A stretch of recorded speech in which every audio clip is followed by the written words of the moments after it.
Doctor, can we talk about cancer a little bit?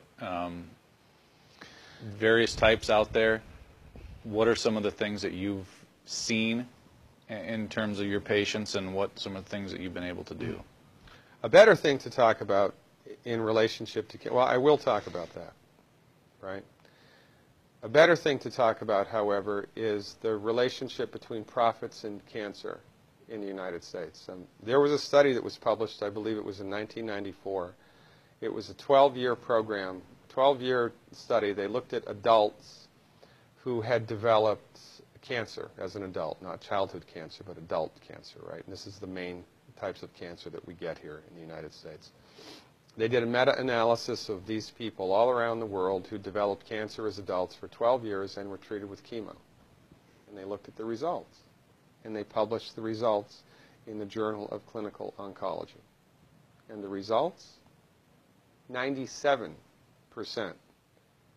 of the time, chemotherapy does not work. 97% of the time, it doesn't work.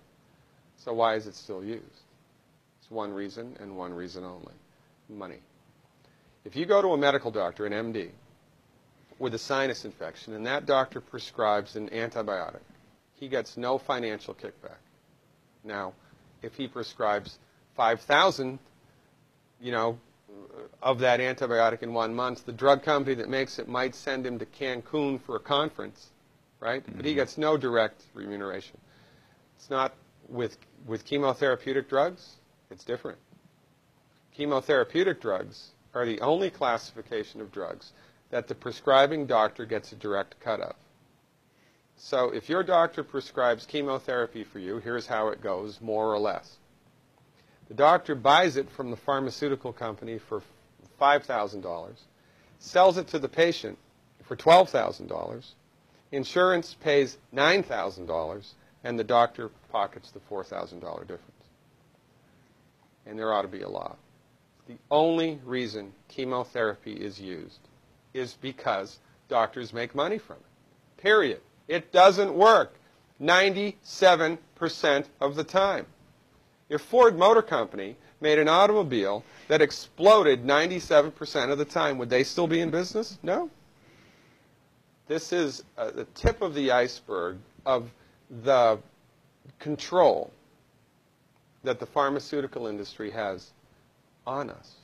Most people have no idea of this at all. Now, I wrote a book. It's called The MD Emperor Has No Clothes, right? In my book, I have a bulleted list of 10 questions that every cancer patient should ask their doctor. 10 questions. I've had patients kicked out, literally, kicked out of the oncologist's office because the doctor was PO'd that the patient was asking him these questions. And these are just common sense questions. Cancer treatment in the United States, we have lost the war on cancer. We have lost the war on cancer. Why?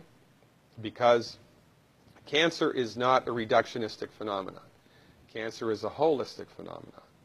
And when you try to bring a reductionistic methodology like drugs and surgery to bear on a holistic phenomenon, you will completely miss the boat each and every time. You cannot do it. Medical doctors are like colorblind art critics. They can see that that's a boat. They can see the black and white outline, but they're completely blind to all of the colors and textures that make up the substance of the thing. It's no difference with cancer. The reason that people get cancer in the United States and the reason that we have completely lousy outcomes is because medical doctors are driving the research bus. When women get together and do a 5K run for breast cancer, all of that money, do you think any of that money goes to nutritional research? Do you think any of that money goes to homeopathic research or acupuncture or traditional Chinese medicine or naturopathic research? No. All of it goes to drugs and surgery, which do not work. Now, why aren't those women running for selenium?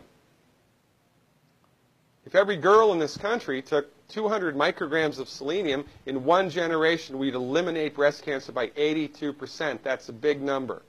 Why aren't we doing that? Because medicine in the United States is a for-profit industry, and most people are completely unaware of this. And most people bow down to the altar of MD-directed high-tech medicine at their own demise.